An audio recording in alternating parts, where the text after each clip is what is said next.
आप लोगों का पहला नंबर सवाल है, पृथ्वीराज चौहान को मोहम्मद गोरी ने किस युद्ध में हराया था? ठीक है, पृथ्वीराज चौहान को मोहम्मद गोरी ने किस युद्ध में हराया था? तो आपके ऑप्शन ए पानीपत 1526 ईस्वी में, बी रणथंभौर 1195 ईस्वी में, सी बक्सर 1764 ईस्वी में, डी तराइन 1192 ईस्वी में। तो साथियों इस प्रश्न का सही और सटीक जवाब हो जाएगा आप लोगों का ऑप्शन नंबर डी हो जाएगा। ठीक है, तराइन के युद्ध में जो है 1192 ईस्वी में हराया था। ठीक है, पृथ्वीराज चौहान ने मोहम्मद गोरी को जो है तराइन के युद्ध में 1192 ईस्वी में हराया था। ठीक है, क्लियर है। चलिए अगले प्रश्न की ओर बढ़ते हैं। अगला नंबर प्रश्न है साथियों आप लोग का, प्रश्न नंबर 2 है, बुद्ध किस वंश से संबंधित है? ठीक है, बुद्ध जो है किस वंश से संबंधित है? तो आपके ऑप्शन ए कुरु वंश, बी मौर्य वंश, सी शाक्य वंश, डी गुप्त वंश। साथियों इसका सही और सटीक जवाब होगा आप लोगों का ऑप्शन नंबर सी होगा। ठीक है, शाक्य वंश हो जाएगा। क्या होगा? शाक्य वंश से बुद्ध जो है संबंधित है। ठीक है, चलिए आगे बढ़ते हैं साथियों। प्रश्न नंबर 3 है साथियों आप लोगों का, निम्न में से किसने दिल्ली सल्तनत पर राज नहीं किया था? ठीक है, निम्न में से किसने जो है दिल्ली सल्तनत पर शासन नहीं किया था? तो आपके ऑप्शन है ए तुगलक वंश, बी गौरी वंश, सी खिलजी वंश, डी गुलाम वंश। तो इसका सही और सटीक जवाब हो जाएगा आप लोगों का ऑप्शन नंबर बी हो जाएगा। ठीक है, गौरी वंश ने दिल्ली सल्तनत पर राज नहीं किया था साथियों। क्लियर है। चलिए आगे बढ़ते हैं।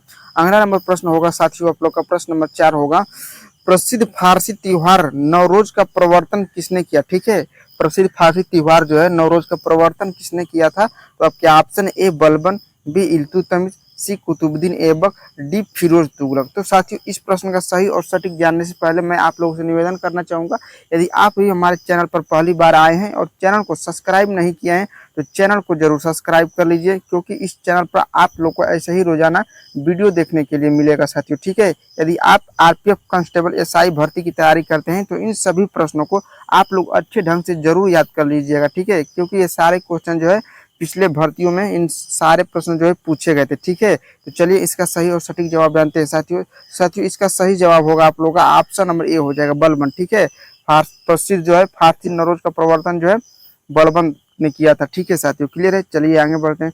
प्रश्न नंबर 5 होगा साथियों आप लोगों का, वैदिक लोगों द्वारा किस धातु का प्रयोग पहले किया गया था? ठीक है, तो आपके ऑप्शन ए हीरा, बी सोना, सी अभ्रक, डी तांबा। तो इसका सही और सटीक जवाब जानते हैं हम लोग। इसका सही जवाब होगा आप लोगों का ऑप्शन नंबर डी हो जाएगा, तांबा। ठीक है, क्लियर है। चलिए आगे बढ़ते हैं इसी क्रम में। प्रश्न नंबर 6 है साथियों आप लोगों का, मोहनजोदड़ो का स्थानीय नाम क्या था? ठीक है, तो आपके ऑप्शन ए जीवन का टीला, बी रेगिस्तान का टीला, सी मृतकों का टीला, डी इनमें से कोई नहीं। तो इसका सही जवाब होगा आप लोग का ऑप्शन नंबर सी हो जाएगा। ठीक है, मृतकों का टीला हो जाएगा। ठीक है, मोहनजोदड़ो का स्थानीय नाम जो है मृतकों का टीला था। ठीक है, क्लियर है। चलिए आगे चलते हैं। प्रश्न नंबर 7 है साथियों आप लोगों का, सिंधु घाटी सभ्यता की लिपि कौन सी है? ठीक है, सिंधु घाटी सभ्यता की लिपि कौन सी है? तो आपके ऑप्शन ए ब्राह्मी, बी अज्ञात, सी खरोष्टी, डी देवनागरी। तो इसका सही जवाब होगा आप लोगों का ऑप्शन नंबर बी हो जाएगा। ठीक है, अज्ञात है, सिंधु घाटी सभ्यता की लिपि जो है अज्ञात है साथियों। क्लियर है। चलिए आगे बढ़ते हैं साथियों। साथियों सारे के सारे प्रश्न जो है आरपीएफ की परीक्षाओं में पूछा गया है। ठीक है, इसलिए आप लोग जरूर याद कर लीजिए, कहीं ना कहीं आपके एग्जाम की दृष्टि से महत्वपूर्ण हो सकते हैं। चलिए अगला प्रश्न देखते हैं, द्वितीय विश्व युद्ध के दौरान जो है कोहिमा और इम्फाल की लड़ाई किस वर्ष में लड़ी गई थी? ठीक है, कोहिमा और इम्फाल की लड़ाई जो है किस वर्ष में लड़ी गई थी? तो आपके ऑप्शन ए 1944 में, बी 1945 में, सी 1914 में, डी 1940 में। तो इसका सही जवाब देख लेते हैं हम लोग। तो इसका सही जवाब हो जाएगा ऑप्शन नंबर ए हो जाएगा। ठीक है, 1944 में हुआ था, कोहिमा और इम्फाल की लड़ाई जो है 1944 में हुआ था। क्लियर है। चलिए आगे बढ़ते हैं। प्रश्न नंबर 9 है साथियों आप लोगों का, भारत में सिपाही विद्रोह की शुरुआत कहाँ से हुई थी? ठीक है, भारत में जो है सबसे पहले सिपाही विद्रोह की शुरुआत जो है कहाँ से हुई थी? तो आपके option A Champaran, B Meerut, C Ballia, D Jhansi. तो इसका सही जवाब, करेक्ट जवाब होगा आप लोगों का ऑप्शन नंबर बी हो जाएगा। ठीक है, मेरठ हो जाएगा। ठीक है, मेरठ ले शुरुआत हुआ था। ठीक है, क्लियर है। चलिए आगे चलते हैं। प्रश्न नंबर 10 है साथियों आप लोगों का, भारत की सबसे लंबी नदी कौन सी है? ठीक है, भारत की जो है सबसे लंबी नदी कौन सी है? तो आपके option A Kaveri, B Son, C Ganga, D Yamuna. तो इसका सही और सटीक जवाब होगा आप लोगों का ऑप्शन नंबर सी हो जाएगा। ठीक है, गंगा हो जाएगा साथियों, भारत की सबसे लंबी नदी। क्लियर है। चलिए आगे बढ़ते हैं साथियों। प्रश्न नंबर 11 है साथियों आप लोगों का, निम्नलिखित में से कौन सा अन्न मनुष्य द्वारा सबसे पहले प्रयोग में लाया गया था? ठीक है, सबसे पहले जो है मनुष्य द्वारा इस्तेमाल कौन सा अन्न किया गया था? ठीक है, तो आपके ऑप्शन ए चावल, बी गेहूं, सी चना, डी जौ। इसका सही जवाब हम जान लेते हैं, ऑप्शन नंबर डी होगा। ठीक है, जौ सबसे पहले मनुष्य इस्तेमाल किया था। ठीक है साथियों, क्या जौ, याद रखिएगा। चलिए प्रश्न नंबर 12 की तरफ चलते हैं।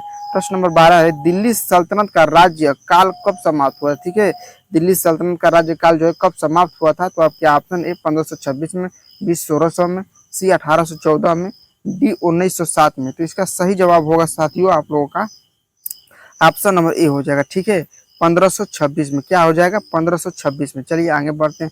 प्रश्न नंबर 13 है साथियों आप लोगों का, दिन ए इलाही बनाने का मुख्य उद्देश्य क्या था? ठीक है, दिन ए इलाही बनाने का मुख्य उद्देश्य क्या था? तो आपके ऑप्शन ए वैश्विक मैत्री, बी विश्व बंधुत्व, सी वैश्विक निष्ठा, डी उपर्युक्त सभी। तो इसका सही और सटीक जवाब होगा आप लोगों का ऑप्शन नंबर बी हो जाएगा। ठीक है, विश्व बंधुत्व। ठीक है, दिन ए इलाही का मुख्य उद्देश्य था विश्व बंधुत्व। ठीक है, क्लियर है। चलिए आगे बढ़ते हैं। प्रश्न नंबर 14 है साथियों आप लोगों का, लोधी वंश का संस्थापक कौन था? ठीक है, लोधी वंश का संस्थापक कौन था? तो आपके option A Vijaypal, B Sikandar Lodi, C Bahlol Lodi, D Ibrahim Lodi. तो इसका सही और सटीक जवाब हो जाएगा आप लोगों का ऑप्शन नंबर सी हो जाएगा। ठीक है, बहलोल लोधी था। लोधी वंश का संस्थापक कौन था? तो बहलोल लोधी था साथियों। ठीक है, चलिए आगे बढ़ते हैं। प्रश्न नंबर 15 है साथियों आप लोगों का, अकबर का प्रसिद्ध राजस्व मंत्री कौन था? ठीक है, अकबर का प्रसिद्ध जो है राजस्व मंत्री कौन था? तो आपके option A Tansen, B Humayun, C Birbal, D Todarmal. तो इसका सही जवाब हम लोग देख लेते हैं। इसका सही जवाब होगा आप लोग का ऑप्शन नंबर डी हो जाएगा। ठीक है, टोडरमल था अकबर का प्रसिद्ध हुआ राजस्व मंत्री। ठीक है, कौन था? टोडरमल था साथियों। चलिए बिना देरी किए आगे बढ़ते हैं। प्रश्न नंबर 16 है साथियों, रजिया सुल्तान किसकी बेटी थी? ठीक है, क्या है प्रश्न नंबर? रजिया सुल्तान जो है किसकी बेटी थी? तो आपके ऑप्शन ए इल्तुतमिश की, बी बलबन की, सी नसीरुद्दीन की, डी फिरोज शाह की। तो इसका सही जवाब होगा और सटीक होगा ऑप्शन नंबर ए हो जाएगा। ठीक है साथियों, इल्तुतमिश हो जाएगा। रजिया सुल्तान जो है किसकी बेटी थी? तो इल्तुतमिश की बेटी थी। क्लियर है। चलिए आगे बढ़ते हैं। प्रश्न नंबर 17 है साथियों आप लोगों का, दिल्ली सुल्तान का शासन कब प्रारंभ हुआ था? ठीक है, दिल्ली सुल्तान का शासन जो है कब प्रारंभ हुआ था? तो आपके ऑप्शन ए 1306 में, बी 1206 में, सी 1503 में, डी 1105 में। तो इसका सही और सटीक जवाब होगा आप लोगों का ऑप्शन नंबर बी होगा। ठीक है, 1206 में जो है दिल्ली सुल्तान का शासन प्रारंभ हुआ था। ठीक है, 1206 ईस्वी में। ठीक है, चलिए आगे बढ़ते हैं साथियों।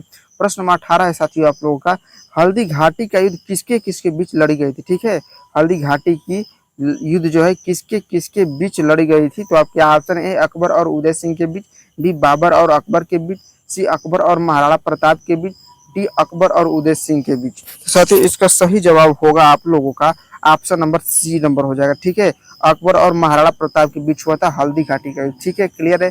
चलिए अगले प्रश्न की ओर बढ़ते हैं। प्रश्न नंबर 19 से साथियों आप लोगों का, किस प्रसिद्ध शासक को शिलालेखों का जनक माना जाता है? ठीक है, किस प्रसिद्ध जो है शासक को जो है शिलालेखों का जनक माना जाता है? ठीक है, तो आपके option A Chandragupta Maurya, B Kanishka, C Skandagupta, D Ashoka. तो साथियों इसका सही और सटीक जवाब होगा आप लोगों का ऑप्शन नंबर डी हो जाएगा। ठीक है, अशोक हो जाएगा। अशोक को जो है शिलालेखों का जनक माना जाता है क्योंकि इन्होंने अपने शासनकाल में बहुत ही शिलालेखों पर लेखाड़पन का काम किया था। ठीक है, चलिए आगे बढ़ते हैं। अगला नंबर प्रश्न है साथियों आप लोगों का, चरक किसके राज चिकित्सक थे? ठीक है, चरक जो है किसके राज चिकित्सक थे? तो आपके option A Kanishka, B Bimbisara, C Harsha, D Chandragupta द्वितीय। तो इसका सही और सटीक जवाब जान लेते हैं साथियों। इसका सही और सटीक जवाब होगा आप लोग का ऑप्शन नंबर ए हो जाएगा। ठीक है साथियों, कनिष्क हो जाएगा। चरक किसके राज चिकित्सक थे? तो कनिष्क के। ठीक है साथियों, क्लियर है। साथियों आज के लिए बस इतना ही। यदि आप अभी आरपीएफ कांस्टेबल भर्ती की तैयारी करते हैं तो इन सभी प्रश्नों को आप लोग जरूर याद कर लीजिएगा। कहीं ना कहीं आपके एग्जाम के दृष्टि से बहुत ही महत्वपूर्ण हो सकते हैं और ज़्यादा से ज़्यादा चांस है कि परीक्षा में पूछा जाए। ठीक है साथियों, तो साथियों आज के लिए बस इतना ही। यदि आप भी मेरे चैनल पर पहली बार आए हैं और ऐसे ही रोजाना वीडियो आप लोग देखना चाहते हैं तो हमारे इस चैनल को जरूर सब्सक्राइब कर लीजिए। साथियों तब तक के लिए धन्यवाद। मिलते हैं किसी और वीडियो के साथ। साथियों तब तक के लिए जय हिंद, जय भारत, वंदे मातरम। Thanks for watching.